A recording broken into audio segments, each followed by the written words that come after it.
सर्वप्रथमे मुझे महाप्रभु आखंडमणि को प्रणाम जनाऊँगी भक्तिपूत प्रणाम सहित ओडिशार परिवर्तन एक विकसित ओडिशा एवं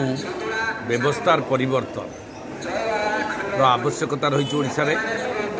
सेठिपाई प्रभु को प्रार्थना कली ए प्रभु ओडिशा रे परिवर्तन आसू एवं डबल इंजिन सरकार आसू जो यशस्वी प्रधानमंत्री मोदी जी जो स्वप्न अच्छी विकसित भारत से विकसित भारत रे आज समय आसी ओडिशावासी ओडिया ओडिशा से सामिल हेबे एवं विकसित ओडिशा तैयारी हो एवं जो कथा आम सदा बेले चिंता करुचे डबल इंजिन माने गोटे गाड़ी की गोटे इंजिन भिड़े जितेबाला दीटा इंजिन भिड़े से गाड़ी बहुत तरफदार रे चले जोर रे चले ओडिशार जो अवस्था अच्छी ओडिशा रे सब अच्छी खनिज संपद अच्छी वन्य संपद अच्छी जलज संपद अच्छी कोयला अच्छी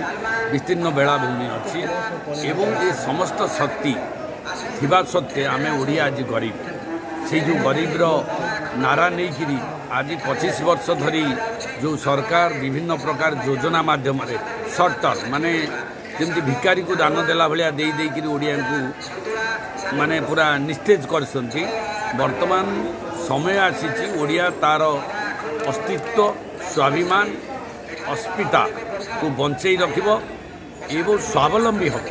प्रत्येक ओडिया युवक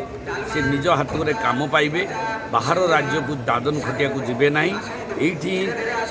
सरकारी निजुक्ति हो कि बेसरकारी निजुक्ति हो कि स्वावलंबी हो होकि निज परिवार को चलेबे भलरे खाइबे भलरे पिंधिबे भल छात तले निजे परिश्रम करिकरी निज अर्थरे रहिबे एवं भलरे निज पिला को पाठ पढ़ेबे एथिपाई जो दीर्घकालीन कार्यक्रम दरकार सरकार से मोदी जी ताकू करिवे एवं नुआ सरकार आसीबो 5 टर्म गोटे सरकार को देखिले आगु कांग्रेस को 3-4 टर्म देखी वर्तमान पुणी गोटे थर बीजेपी को दिंतु देखला पुणी आउ 5 थर ओडिशावासी तांकू समर्थन देवे मुझे आशा करुँची प्रभु पाखे प्रार्थना करुँची ओडिशा रे 20टी लोकसभा सांसद ये जीतबे एवं 120 मिशन जो अच्छी मोदी जींकर अमित शाह जींकर यही थर ता पूरण हम ये प्रार्थना करी प्रभु को मोर जणई समस्त भारतीय जनता पार्टी प्रार्थी निस्वार्थपर भाव में देशभक्ति रे एवं दल प्रति आनुगत्य रखिकी समस्त कर्मी भाई माने दल को जितेबे एवं नुआ एक आधुनिक ओडिशा एक विकसित ओडिशा तैयारी।